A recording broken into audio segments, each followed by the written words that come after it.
जय श्री राम। आज हम आपको गिद्धराज जटायु और दशरथ जी का कैसे दोस्ती हुआ। दशरथ जी बड़े ही प्रतापी राजा थे और एक समय की बात है कि उनके राज्य में अकाल पड़ गया। अकाल पड़ने के कारण वहाँ के लोग इस अकाल से त्रस्त हो गए, हाहाकार मच गया। दशरथ जी सोच में पड़ गए कि आखिर हम क्या करें। सभी ब्राह्मणों को बुलाया गया और ब्राह्मण देवता आकर के उन्होंने सुझाव दिया कि अयोध्या नगरी पर साढ़े साती यानी शनि का प्रभाव है, जिसके कारण यहाँ अकाल पड़ गया, यहाँ वर्षा नहीं हो रहा है। तब राजा दशरथ बोले कि हे विप्र ब्राह्मण, हे ब्राह्मण देवता, ऐसा हम क्या करें जिसके कारण जो है शनि हमारे राज्य पर से खत्म हो जाए। तब बोले कि हे राजन, आप शनि लोक जाइए और शनिदेव से मिलिए और कहिए कि हे प्रभु, हम पर दया करें कि हमारे राज्य पर आपका कुप्रभाव नहीं पड़ा। देखिए, शनि जो है ना, शनि का प्रभाव किसी के ऊपर पड़ जाता है तब बहुत बुरा समय आता है। आपका कोई भी बना हुआ काम बुझाएगा कि हम कर रहे हैं कि अब हो गया, और एक समय ऐसा आएगा कि वह काम खराब हो जाएगा। शनि और राहु केतु जिसके ऊपर जीवन में पड़ जाता है उसका जीवन नरक बन जाता है। इसलिए शनि से जो है सो बचना चाहिए।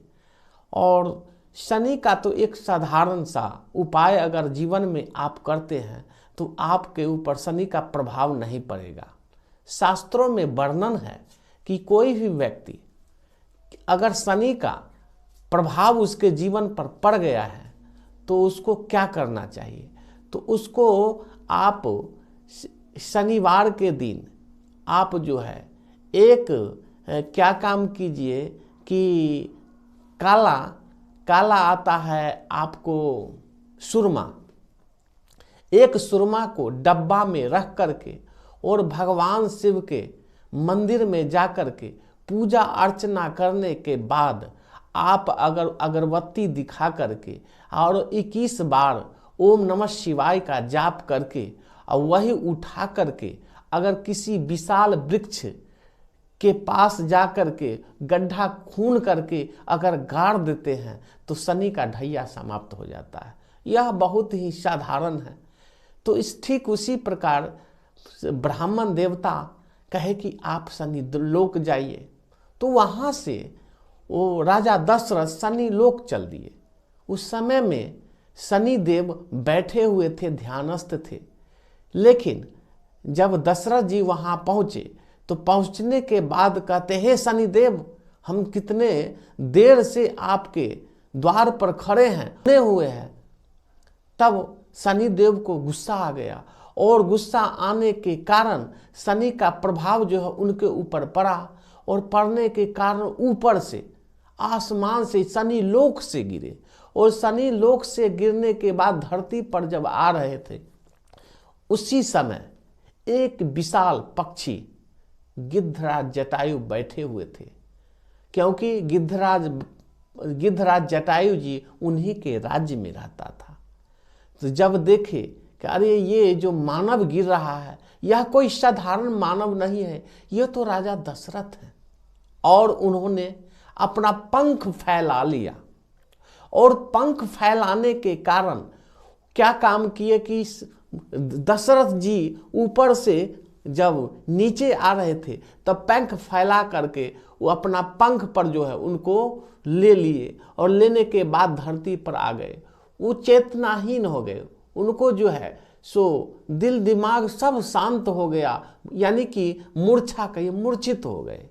मूर्छित होने के बाद अब जो गिद्धराज जटायु देखे कि इनका प्राण हम कैसे बचाएं, यह ख्याल से उन्होंने एक नदी में जाकर के चोंच से पानी ला करके उनके मुख पर जब चोंच से पानी डाला गया तो डालने के बाद उनका जो है मूर्छा टूटा। मूर्छा टूटने पर जो है राजा को मूर्छा टूटा तो देखते हैं कि अरे ये तो विशाल पक्षी है। तो पूछते हैं राजा दशरथ कि हे पक्षी राज आप कौन हैं।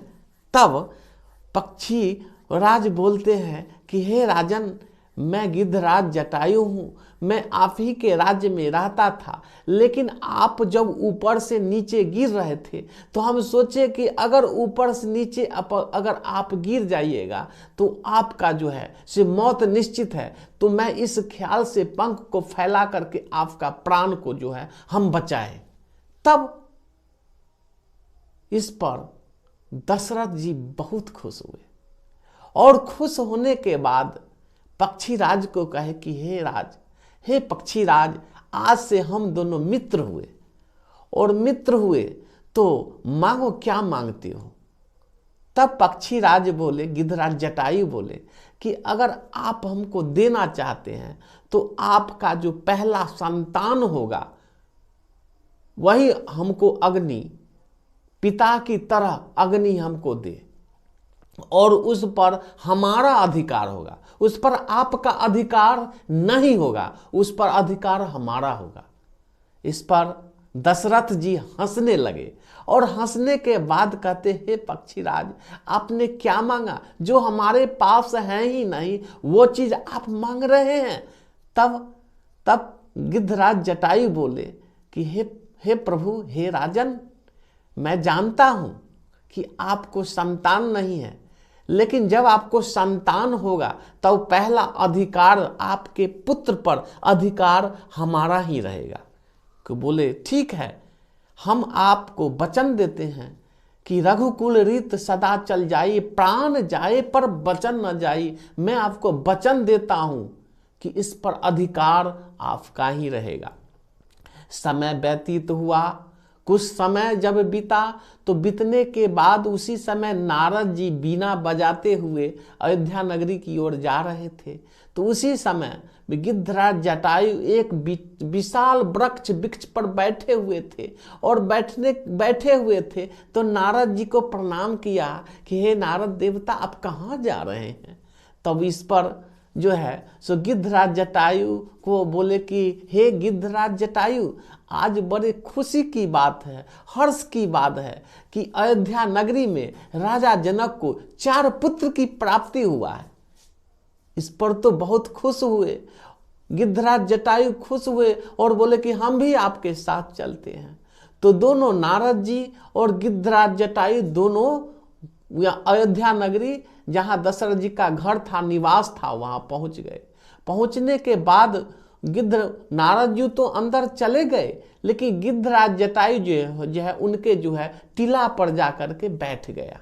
बैठने के बाद वहां का जितने भी सर सिपाही थे, इससे जो है देख करके बोले कि इतना विशाल पक्षी कहां से आ गया।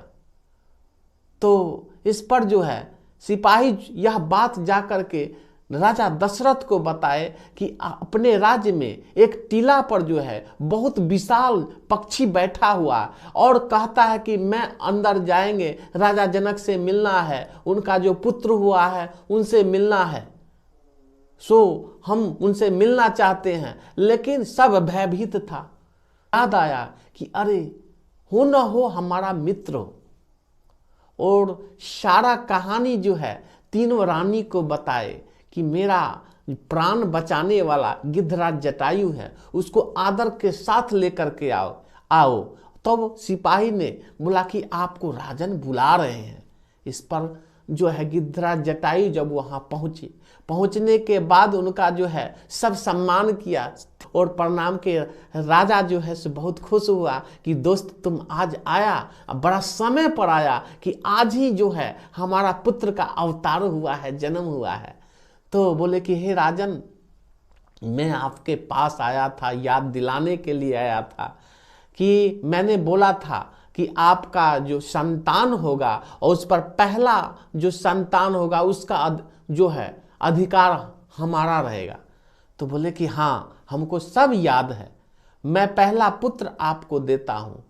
तब बोले कि ठीक है आप दीजिएगा, लेकिन मैं पक्षी ठहरा, इसलिए पहला अधिकार राम पर अधिकार मेरा ही रहेगा, लेकिन मैं आपको धरोहर के रूप में आपको देता हूँ।